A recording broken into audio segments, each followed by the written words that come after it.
महाशिवरात्रि व्रत में शिवरात्रि व्रत की कथा का पाठ करना बहुत ही शुभ फलदायी बताया गया है। शिव पुराण में भी इस व्रत की महिमा बताई गई है।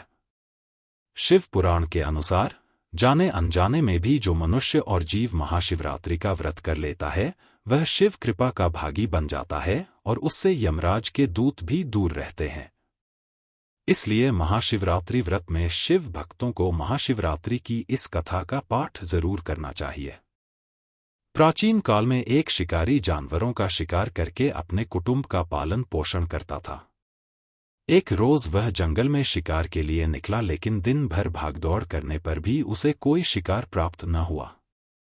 वह भूख प्यास से व्याकुल होने लगा। शिकार की बाट निहारता निहारता वह एक तालाब के किनारे बेल वृक्ष पर अपना पड़ाव बनाने लगा। बेल वृक्ष के नीचे शिवलिंग था जो बेलपत्रों से ढका हुआ था। शिकारी को इस बात का ज्ञात न था। पड़ाव बनाते बनाते उसने जो टहनियां तोड़ी वे संयोग से शिवलिंग पर जा गिरी। शिकार की राह देखता देखता वह बेल पेड़ से पत्ते तोड़ तोड़कर शिवलिंग पर अर्पित करता गया।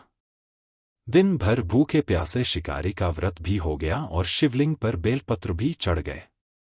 इस तरह वह अनजाने में किए गए पुण्य का भागी बन गया।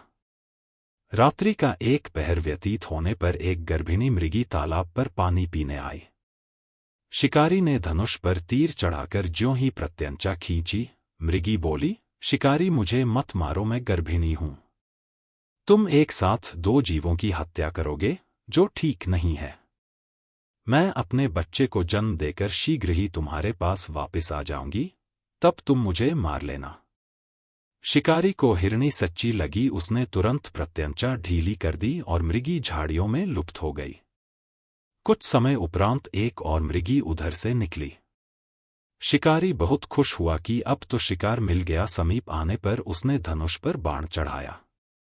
मृगी ने विनम्रतापूर्वक निवेदन किया, हे शिकारी, मैं थोड़ी देर पहले ही ऋतु से निवृत्त हुई हूं, अपने प्रिय की खोज में भटक रही हूं। मैं अपने पति से मिलकर शीघ्र ही तुम्हारे पास आ जाऊंगी। शिकारी ने उसे भी जाने दिया।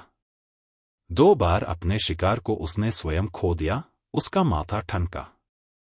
वह चिंता में पड़ गया। रात्रि का आखिरी पहर बीत रहा था, तभी एक अन्य मृगी अपने बच्चों के साथ उधर से निकली। शिकारी के लिए यह स्वर्णिम अवसर था। उसने धनुष पर तीर चढ़ाने में देर न लगाई। वह तीर छोड़ने ही वाला था कि मृगी बोली, हे शिकारी, मैं इन बच्चों को पिता के हवाले करके लौट आऊंगी। इस समय मुझे मत मार। शिकारी हंसा और बोला, सामने आए शिकार को छोड़ दूं? मैं ऐसा मूर्ख नहीं। इससे पहले मैं 2 बार अपना शिकार खो चुका हूं। मेरे बच्चे भूख प्यास से तड़प रहे होंगे। उत्तर में मृगी ने फिर कहा, जैसे तुम्हें अपने बच्चों की ममता सता रही है, ठीक वैसे ही मुझे भी अपने बच्चों की चिंता है। इसलिए सिर्फ बच्चों के नाम पर मैं थोड़ी देर के लिए जीवनदान मांग रही हूं। हे शिकारी, मेरा विश्वास कर, मैं इन्हें इनके पिता के पास छोड़कर तुरंत लौटने की प्रतिज्ञा करती हूं। मृगी की ऐसी बातें सुनकर शिकारी को उस पर दया आ गई। उसने उस मृगी को भी जाने दिया। शिकार के अभाव में बेलवृक्ष पर बैठा शिकारी बेलपत्र तोड़ तोड़कर नीचे फेंकता जा रहा था। सुबह होने को हुई तो एक हष्टपुष्ट मृग उसी रास्ते पर आया। शिकारी ने सोच लिया कि इसका शिकार वह अवश्य करेगा। शिकारी को इस उत्साह में देखकर मृग विनीत स्वर में बोला, हे शिकारी भाई, यदि तुमने मुझसे पूर्व आने वाली 3 मृगियों तथा छोटे छोटे बच्चों को मार डाला है तो मुझे भी मारने में विलंब न करो, ताकि उनके वियोग में मुझे एक क्षण भी दुख न सहना पड़े। मैं उन मृगियों का पति हूं। यदि तुमने उन्हें जीवनदान दिया है तो मुझे भी कुछ क्षण जीवनदान देने की कृपा करो। मैं उनसे मिलकर तुम्हारे सामने उपस्थित हो जाऊंगा। मृग की बात सुनते ही शिकारी के सामने पूरी रात का घटनाचक्र घूम गया। उसने सारी कथा मृग को सुना दी।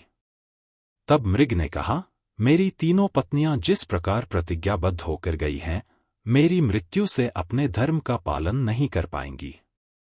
अतः जैसे तुमने उन्हें विश्वासपात्र मानकर छोड़ा है, वैसे ही मुझे भी जाने दो। मैं उन सबके साथ तुम्हारे सामने शीघ्र ही उपस्थित होता हूं। उपवास, रात्रि जागरण तथा शिवलिंग पर बेलपत्र चढ़ाने से शिकारी का हिंसक हृदय निर्मल हो गया था। उसमें भगवत शक्ति का वास हो गया था। धनुष तथा बाण उसके हाथ से सहज ही छूट गए। भगवान शिव की अनुकंपा से उसका हिंसक हृदय कारुणिक भावों से भर गया। वह अपने अतीत के कर्मों को याद करके पश्चाताप की ज्वाला में जलने लगा। थोड़ी ही देर बाद मृग सपरिवार शिकारी के समक्ष उपस्थित हो गया ताकि वह उनका शिकार कर सके, किंतु जंगली पशुओं की ऐसी सत्यता, सात्विकता एवं सामूहिक प्रेम भावना देखकर शिकारी को बड़ी ग्लानि हुई। उसके नेत्रों से आंसुओं की झड़ी लग गई। उस मृग परिवार को न मारकर शिकारी ने अपने कठोर हृदय को जीव हिंसा से हटा सदा के लिए कोमल एवं दयालु बना लिया। देवलोक से समस्त देव समाज भी इस घटना को देख रहा था। घटना की परिणति होते ही देवी देवताओं ने पुष्प वर्षा की। तब शिकारी तथा मृग परिवार मोक्ष को प्राप्त हुए। अनजाने में शिवरात्रि के व्रत का पालन करने पर भी शिकारी को मोक्ष की प्राप्ति हुई।